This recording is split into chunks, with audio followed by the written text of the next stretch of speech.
Foreign Minister, we're looking forward to what you have to say, and I think that for those of you who are so minded, a text of what the Minister says will be available later on the website.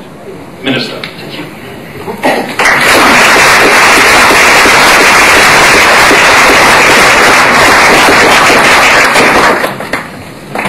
Mr. Chancellor, Director,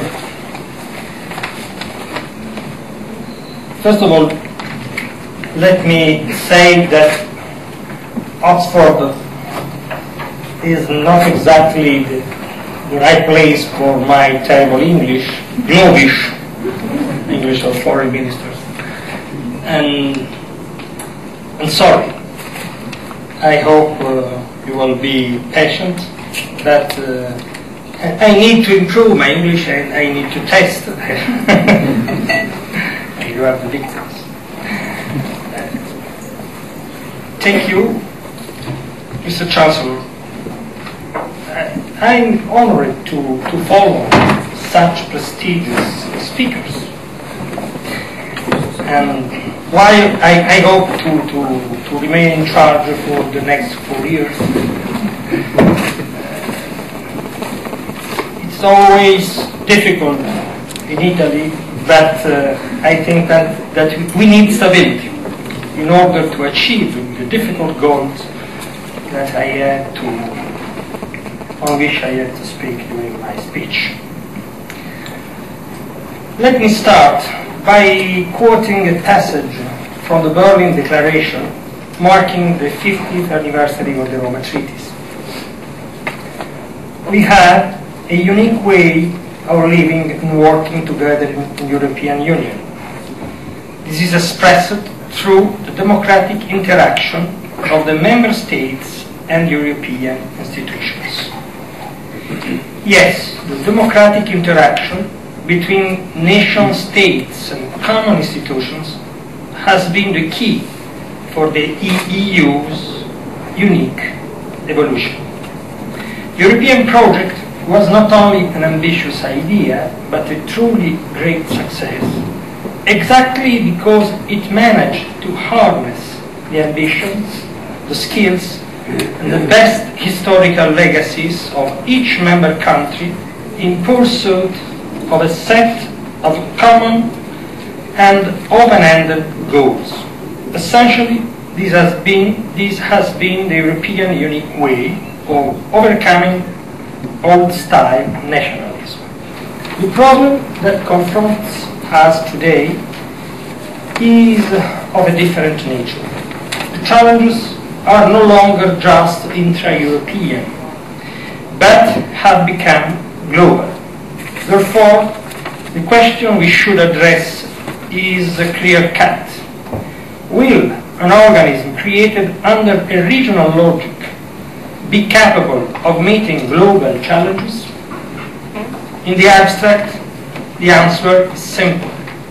The Union is now even more necessary than a half-century ago. This is a basic assumption I believe we share as political leaderships across the continent. Europe is an ever more necessary protagonist in this age of globalization, with its winners, with its losers, its many hopefuls. And in this age of shifting risks and threats, Europe is the best way we have to meet a number of complex challenges while safeguarding our democratic political system. No nation state, taken individually, will ever be capable of that. Italy's position, thus, is that the core of any new treaty has largely to coincide with Part 1 of the 2004 treaties, signed in Rome by all the heads of state and government. Only this would allow a coherent reform and consolidation to EU institutions. Minor amendments of the Nice Treaty would not suffice. There may be many Eurosceptics in Britain, but very few of them really wish the UK to simply leave the Union. Therefore, rational arguments can be made for the UK to actively promote its own vision of Europe rather than just oppose the vision of other countries. The role of the UK is key because, on a more general level, I believe that a political informal core is indispensable to a well-functioning Europe. The Franco-German engine has been such a force for decades, but now needs to be broadened in light of challenges that differ significantly from those of the past. Italy views itself as active protagonist of this transformation of European setup. From the Foreign Minister of Italy, you have to expect, as way of conclusion, a statement of confidence in the EU institutions. I will not disappoint you. A statement of confidence there is. I'm confident.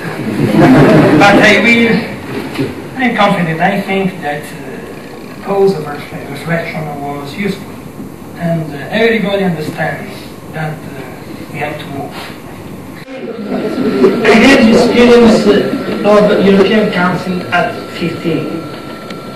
And recently, I proved the Council at 27. It's different. And I was already in favor of majority voting for principal reasons, but today I think we need absolutely to have majority voting system. Absolutely. You can believe that Italy prefers European seat because asking an Italian seat would be unrealistic. Maybe. But my opinion is that an European seat would be more powerful and important for Europeans. Maybe today, it's not realistic to propose such reforms of the structure of the United Nations. But more and more, we have new protagonists in the international community. I think the problem will become actual. È proseguito il ministro D'Alema. La nostra domanda è quanto l'arte e la cultura può aiutare nel processo di unificazione dei paesi.